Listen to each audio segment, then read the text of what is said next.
Hello, everyone, and welcome to experiment 22E. So this is a very brief lecture, just 2 pages of notes, and it'll actually be a brief lab today. So, talking about a model of an atom that's a little more old-fashioned than we went over last week. It's, I guess, this week, last weekend. Um, We talked about shells and subshells and orbitals, but the Bohr model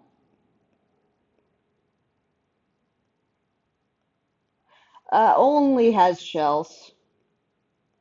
It's much simpler and not subshells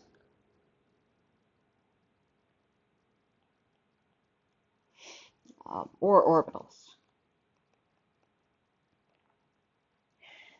And so this picture is a model of a hydrogen atom.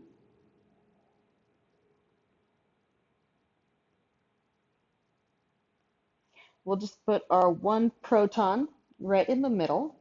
And each of these circles represents an energy level, just a shell. Um, and this only works with a single electron. This model breaks down once you get multiple electrons.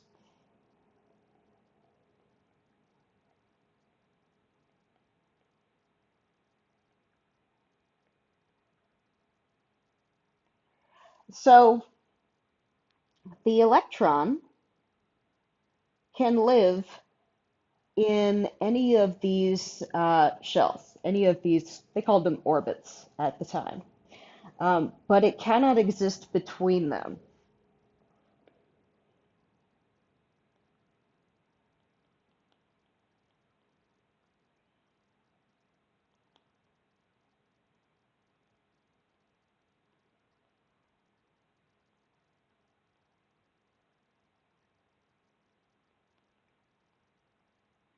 Okay, it's like a staircase.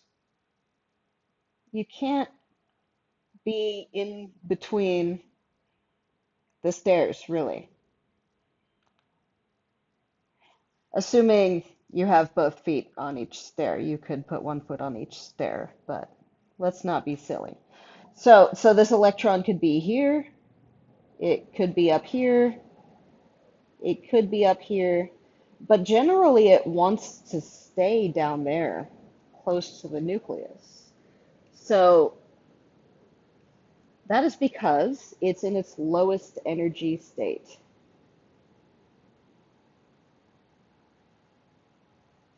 Okay, and that's going to be called the ground state.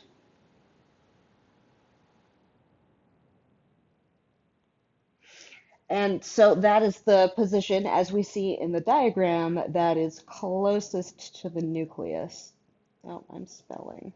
Closest to the nucleus. I'm sure you can spell better than I can. Normally pretty okay at it. So it wants to stay close to the nucleus, but if you add some energy, if energy is added, like let's say you zap this thing with an electric current, and so what happens is the electron will become excited, and it will jump to a higher energy level.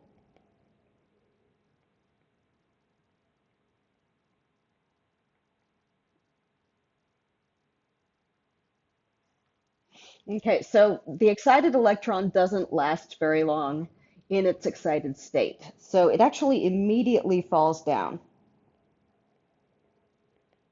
to the ground state.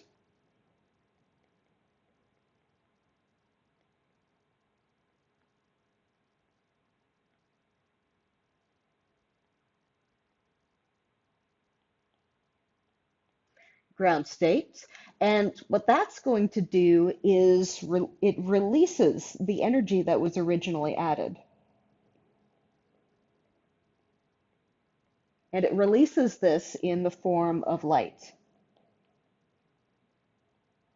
So if I add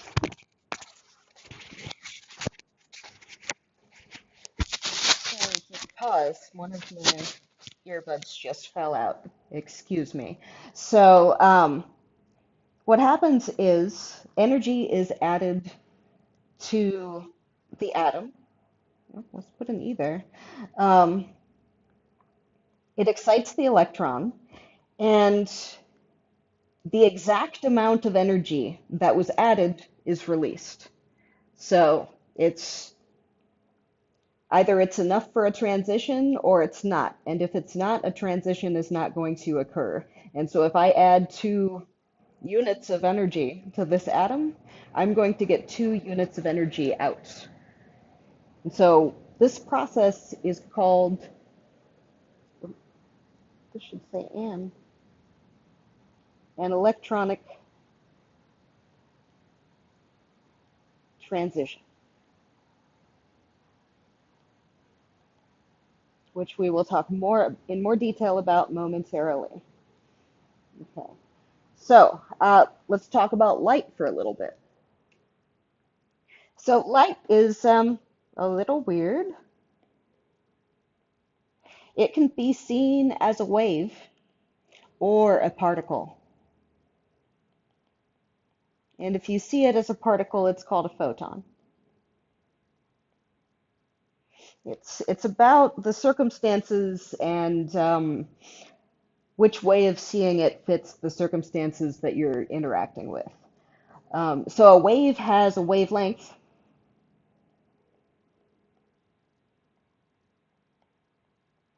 and that's the distance from peak to peak.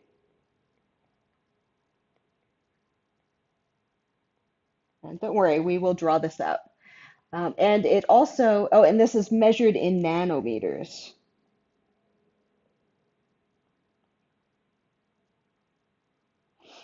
Okay. Um, it's just a more convenient unit given how small the number is. So it has a wavelength and it has a frequency,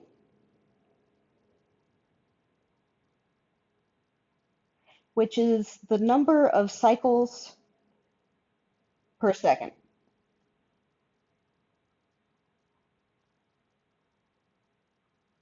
Okay. And the unit for that is just 1 over S. And for short, for nanometers, it's going to be just nm.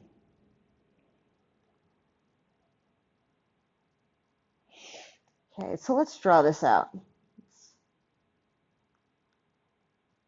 Okay.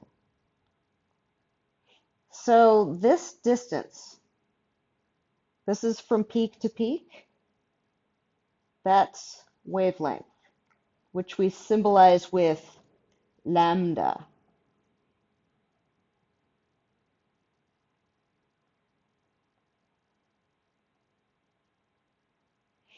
Okay, so if we look at this over here, this would be 1 cycle.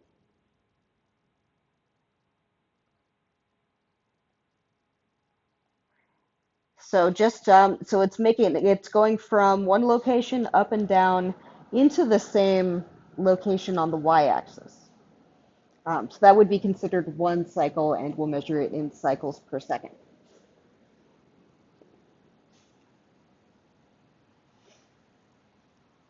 So the wavelength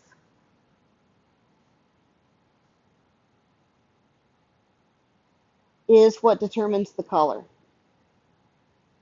of the light. So if you see red light, that's a very specific wavelength that you're seeing. Um, and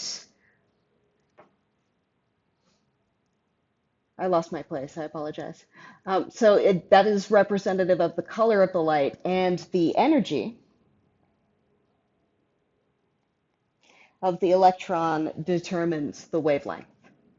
So let's look at an example with some colors. So first, I did not mean to color everything.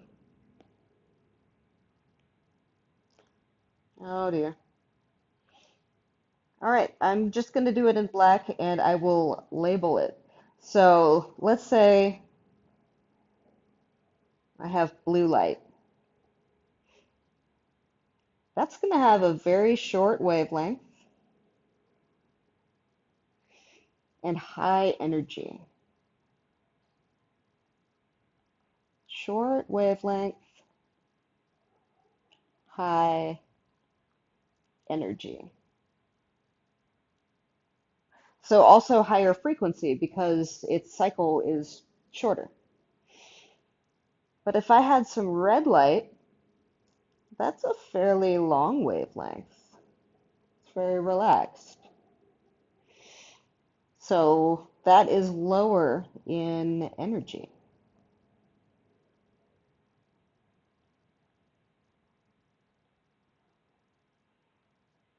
Okay.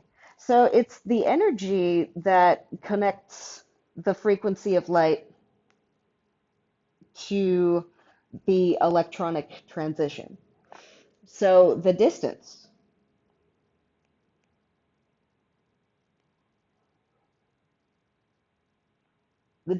of the electronic transition is determined by the energy. We discussed earlier that in electron, the energy added. So the electron can exist in only one shell or another shell, not in between, and you have to have the right amount of energy to do it.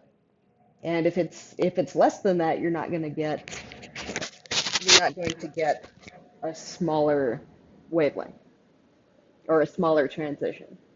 So, for example, if a large amount of energy is added to the atom, a large transition will occur.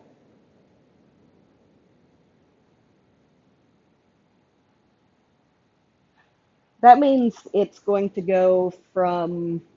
jump multiple shells. So it could go from the n equals 2 ground state to an n equals 6 ground state. That's a pretty far, that's a pretty far transition. And so what's going to happen is a short and high energy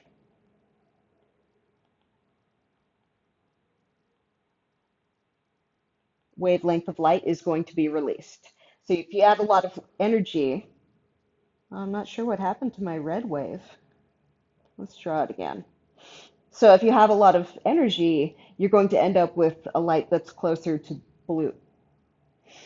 So if a small amount of energy is added, um, a small transition will occur, and you end up with a long and low energy wavelength.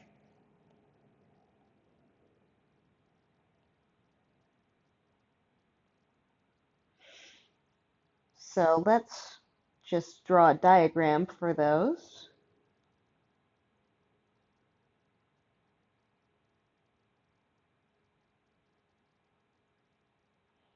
I'm just going to draw three. So high energy, we can have an electron in the ground state and we'll show it jumping to a second state, to the third state, skipping the second state. But if you have low energy,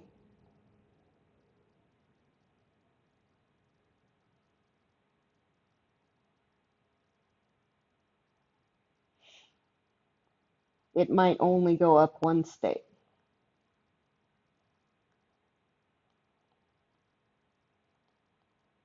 And so when this falls down, here, you can get that long wavelength of light.